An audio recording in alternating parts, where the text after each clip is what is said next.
Hello dear students, welcome back. तो आज हम लोग लेके आए हैं स्टार्टिंग ऑफ मशीन। किससे कर रहे हैं हम लोग? ट्रांसफार्मर से कर रहे हैं। क्यों ट्रांसफार्मर से कर रहे हैं इसका भी रीजन आपको बताया जाएगा।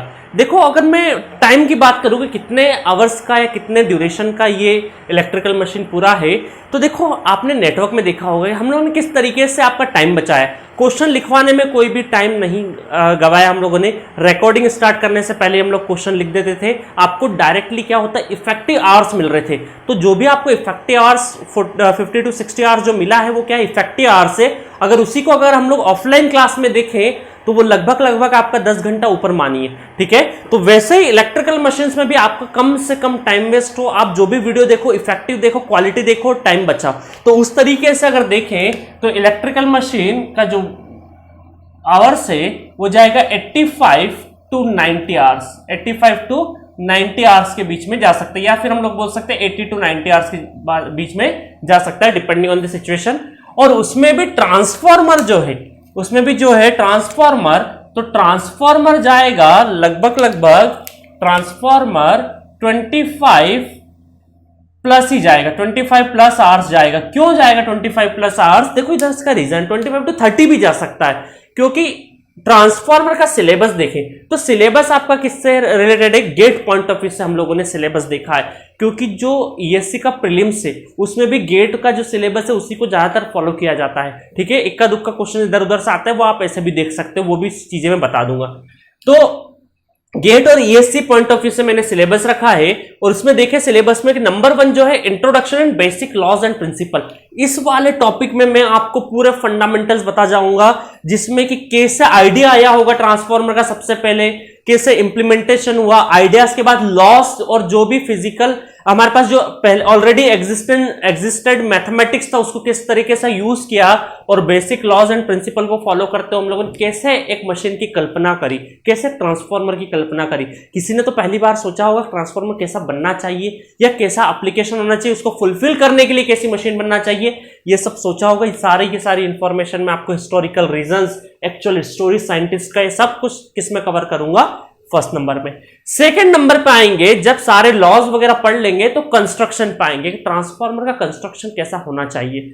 उसके बाद बात करेंगे हम लोग मैग्नेटिक सर्किट की, very very important magnetic circuit. ठीक है, मैग्नेटिक सर्किट, इलेक्ट्रिकल सर्किट और मैग्नेटिक सर्किट में क्या डिफरेंस है? अभी तक हम लोग इलेक्ट्रिकल सर्किट जानते थे, जैसे मैग्नेटिज्म की बात हुई और मैग्नेटिक सर्किट बना तो किस तरह से एनालॉगस है दोनों एक दूसरे के।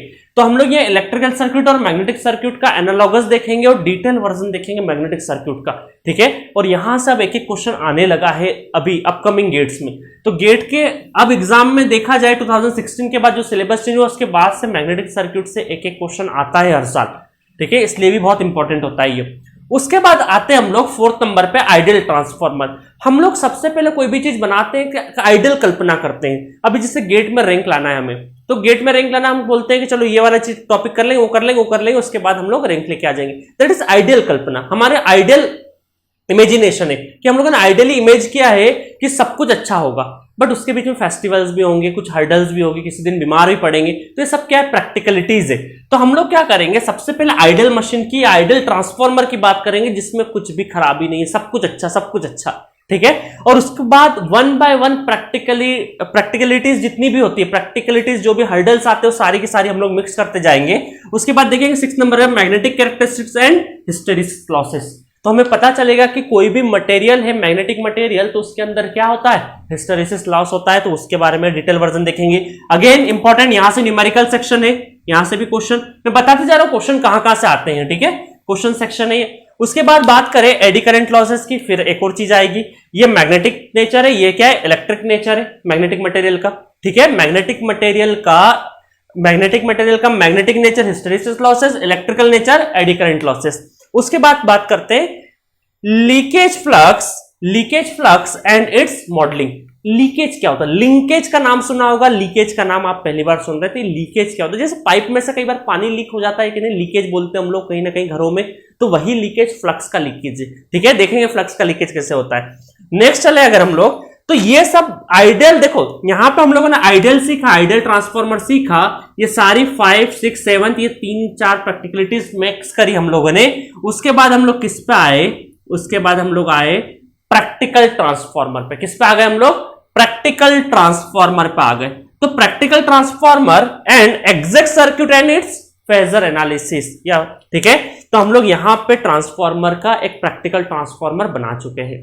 तो 1 से लगा के 8 पॉइंट तक हम लोग क्या करे हैं, लॉस की मतलब ट्रांसफॉर्मर बनने के पहले की कहानी कि कैसे होना चाहिए एक मशीन, उसके बारे में कंस्ट्रक्शन, मैग्नेटिक सर्किट, जिन जिन चीजों की जरूरत पड़ेगी, उसके बाद एक आइडियल मशीन की कल्पना, उसके बाद प्रैक्टिकल मिक्सिंग, और वापस आ गए हम लोग 8 नंबर पे प्रैक्टिकल ट्रांसफॉर्मर। मतलब 1 से लगा के 8 तक हम लोगों ने एक मशीन बनाई है।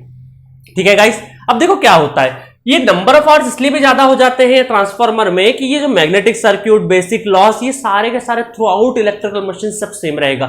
हमें बार बार हर मशीन में पढ़ने की जरूरत नहीं पड़ेगी।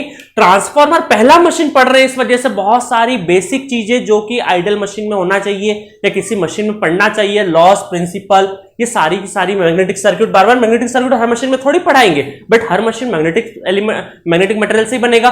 तो यहां पे सारा का सारा बेसिक्स कवर हो जाएगा। तो 4-5 घंटे यहां पे एक्स्ट्रा लगता है कंपेयर टू अदर मशीन, क्योंकि यहां पे बेसिक सभी मशीन्स का हम लोग पढ़ लेते हैं। ठीक है, मैं रोटेटिंग मशीन के उसमें नहीं जाऊंगा, क्योंकि रोटेटिंग मशीन के जो बेसिक्स है उस रोटेटिंग मशीन में पढ़ाए जाएंगे।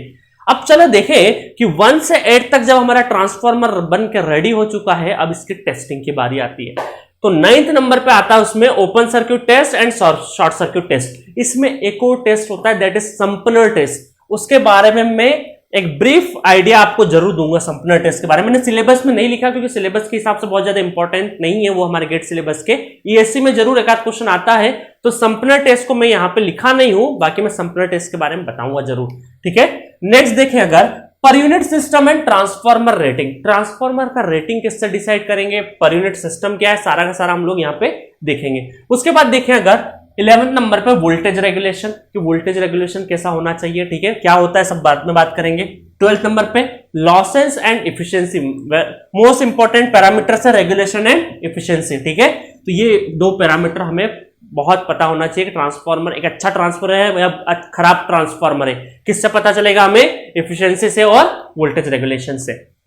नेक्स्ट चले अगर हम लोग कि ऑटो ट्रांसफार्मर, ये स्पेशल टाइप का transformer, that is called auto transformer. ठीक है, उसके बाद हम लोग पैरेलल ऑपरेशन पढ़ेंगे। उसके बाद पढ़ेंगे हम लोग डायमेंशन रिलेटेड प्रॉब्लम।